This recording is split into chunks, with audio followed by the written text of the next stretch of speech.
All right, we're going to look at nonlinear inequalities today, which could include anything that's not linear. For instance, if I think about the inequality x squared minus 2x minus 3 is less than 0. This is a quadratic inequality. If it were linear, you know how to solve that. But here with a quadratic, we've got a few more things to consider.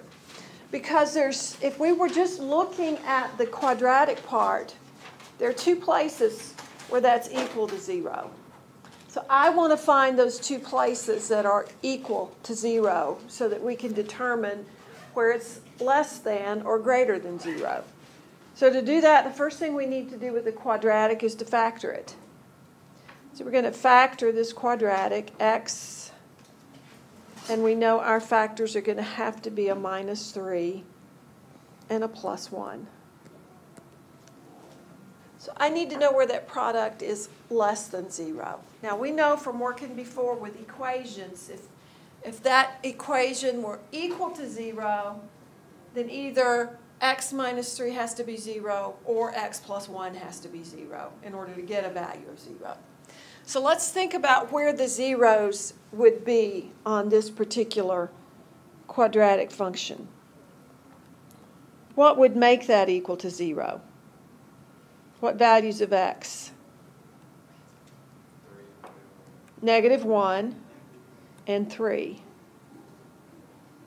All right, so I'm just going to go ahead and mark them on I'll do them in a different color. I'll mark them on my number line. What this has done is separated the number line into three parts. From negative infinity to negative 1, from negative 1 to 3, and from 3 to infinity. Those are the three intervals that I need to look at to figure out what's going on here. Try to figure out where it's less than 0. Now, I know you could graph that function. You all know how to graph that function. Hopefully you do. But we're going to do it without graphing it, and then we can check with the graph.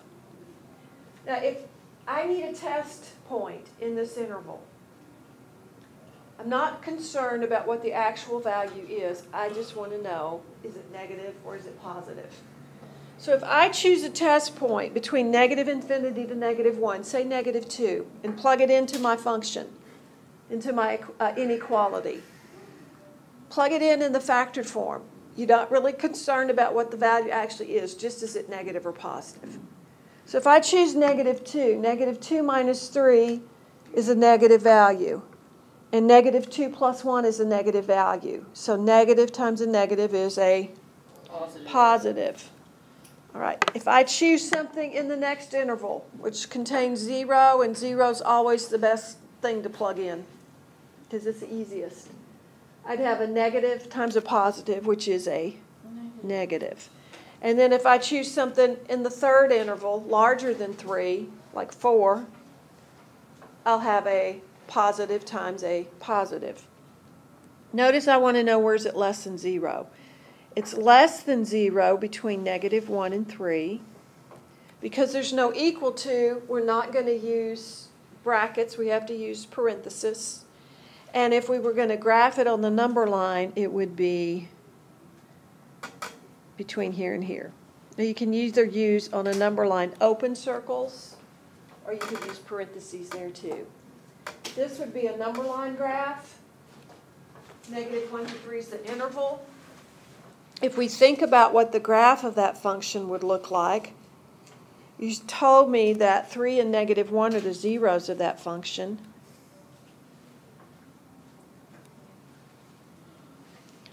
That means it's going to cross the x-axis at those points. And in behavior is what? Up. Both ways. So it looks something like this. Does it make sense that we came up with the interval from negative 1 to 3 as less than 0? Yes.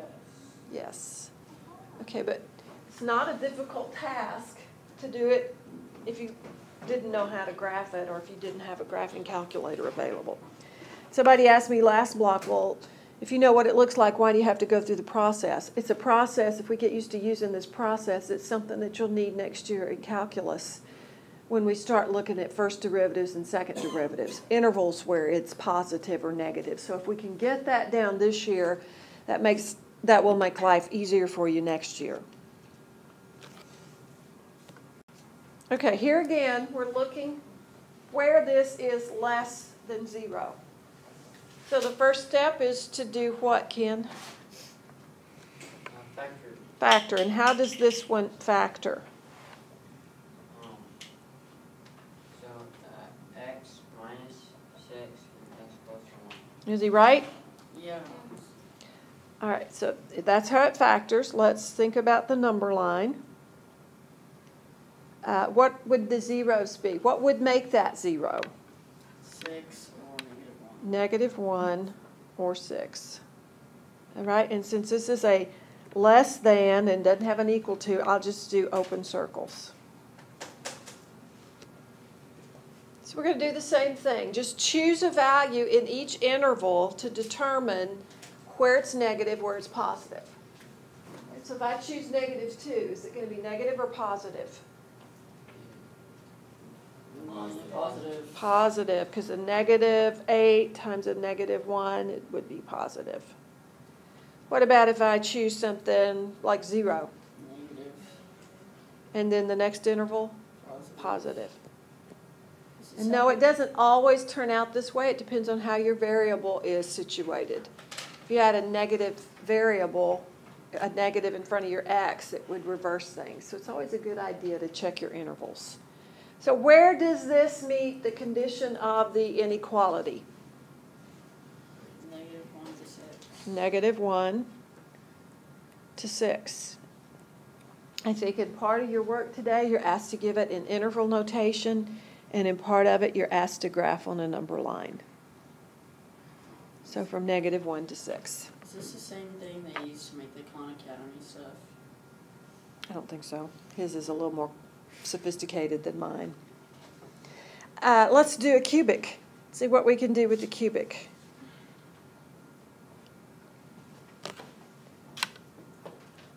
(2x cubed minus 3x squared minus 32x is greater than -48.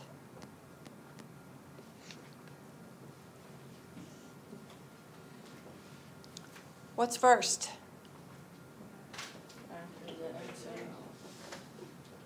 Factor the x out.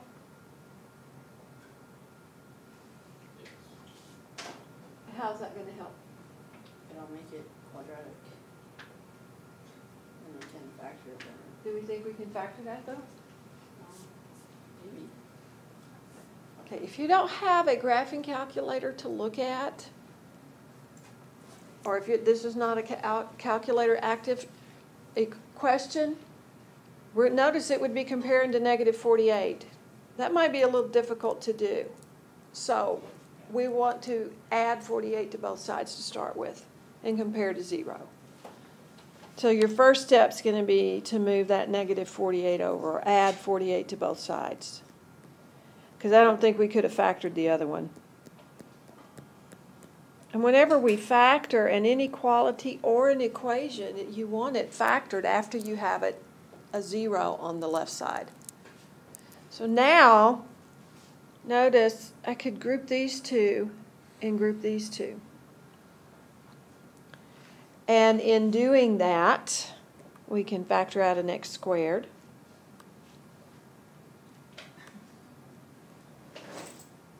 And then factor out a -16. And I think, what did I do wrong? Nothing.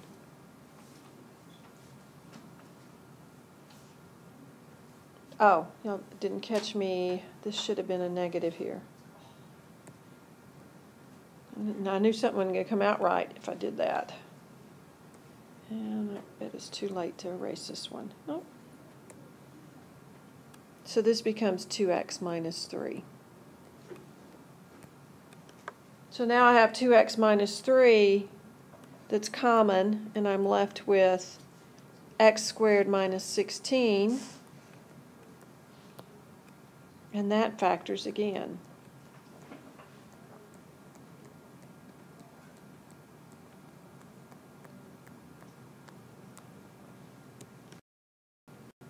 All right, this time we have 3 places where it could be 0.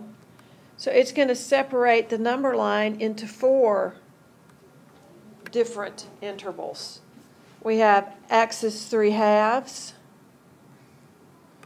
x is -4, and x is 4. Again, it's greater than, there's no equal to, so I'll just use an open circle. We've got an interval from -infinity to -4, -4 to 3/2, 3/2 to 4, and 4 to infinity. So do something to the left of -4 and plug it into my equation, then -5. First term would be positive or negative? Negative. Negative. Second term? Negative. Third term? Negative. So negative times negative times negative is a Negative. negative. Negative. Okay, next interval contains 0. That's always easy. So we have a negative times a positive times a negative. Positive. Okay, the next interval we could put 2. Is that one going to be negative or positive? Negative. And then if we choose something greater than 4, positive, negative, Positive. positive. All right, so where are we greater than 0? Neg -4 to 3/2 and 4 to infinity. There's your interval notation. Here it is, graphed. Okay, here we have x squared plus 2x plus 4 is greater than 0. Can we factor that? No. That does not look factorable to me, so that tells us we have to use quadratic formula. Okay, and I heard you say imaginary. We need to see, will we have imaginary roots? If we have imaginary roots, what does that mean about the x-axis? It blew up. It didn't blow up. Means there are no zeros, nothing that would cross the x-axis. So I think you might have this last year, but this is a helpful piece of information. If we look at what's under the radical, the b squared minus 4ac. If that is greater than 0, you have 2 real roots.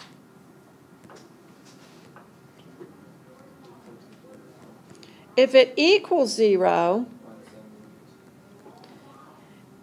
you have a double root.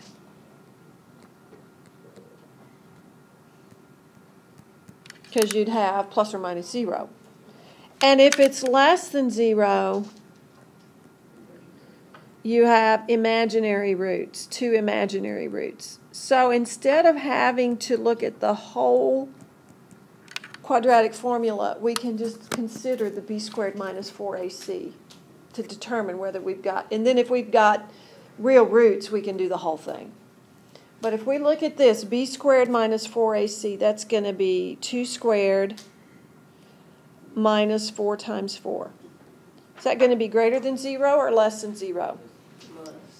Less than 0. That means we have imaginary roots for this problem. Is it going to cross the x-axis? No. How do you know it won't cross the x-axis? Because it's positive. Imaginary roots. All right, what's the end behavior for this particular? Up, up. All right, because it's going up, up, where's this equation greater than 0? Everywhere. Everywhere. All real numbers. It's always positive. What if I had changed that to a less than 0? If it was less than 0, then we would have no solution. It would no solution if we look for where it's less than 0.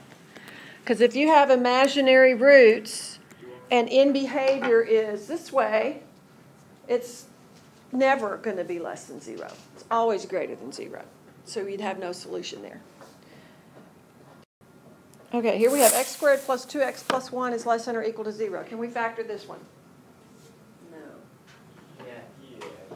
How, Henry? X plus 1 squared. Okay, let's think about this one. What's the in behavior? Up, up. And double. And it's a double root. Is it ever going to be less than 0? No. Is it ever equal to 0? Yes. When is it equal to 0? -1. At -1. So the only place that this is true is when x is -1. Because it's always positive, because it has in behavior going up both ways, and it only touches the x-axis and bounces off. Yes, sir? What's that, the, That's my attempt at brackets. oh. Is that what you do if it's equal to only one time? I'm not good at doing those. That's just the best I can do, sorry. Okay. Can I factor? Yes. How does this one factor? X minus 2, x minus 2.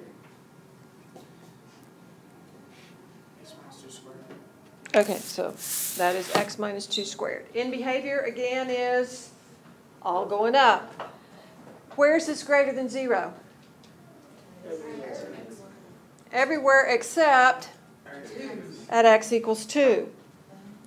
Because we don't have an equal to here. So we have to exclude 2 from our domain this time. So here we would have negative infinity to 2, union 2 to infinity. And you have to exclude the 2 in this one because there's no equal to. Okay, here we have a rational inequality. Again, we don't want to compare it to 3 unless you were putting it in the calculator and looking at the graph. Now, applications, I don't care if you use the graph for applications. Normally, the numbers are big, they're hard to work with. So if this were an application problem, you could put the left side in Y1, the right side in Y2, and look at it from the graph. But here, we're going to go ahead and do it algebraically. So we want it compared to 0. So we're going to subtract the 3 from both sides. But when I have fractions, what do I have to do before I can simplify? Well, I need common denominator. So it's going to be 2x minus 7. Am I okay to do this and just put it over x minus 5 once? Everybody okay with that? Makes it a little bit, it sort of skips a step so we can simplify it. So we have 2x minus 7 minus 3x plus 15 over x minus 5. And that's negative x plus 8 over x minus 5. Now notice here, this says less than or equal to. But I have to be careful when I answer the question, when I give my intervals, because I cannot let the denominator become 0. So you cannot include what's going to make the denominator 0, which in this case is 5. All right? What would make the numerator 0? 8. Okay, so if we think about our number line again, if I have a 5 and an 8, I know that 5 I cannot include, but 8 I can. It's okay to have 0 on top. You can't have 0 on bottom. So we do the same thing that we did before. If I choose 0 here, am I going to have a positive or a negative? Negative. Negative. If I choose 6, is it going to be positive or negative? Positive. Positive, and if I choose 9, Negative. Oh, wait, it no, will it's be negative, because negative 9 plus 8 would give me a negative. Okay, so the places where we are less than or equal to 0 are negative infinity to 5, which I cannot include, union, oops, that does need to be a bracket, 8 to infinity.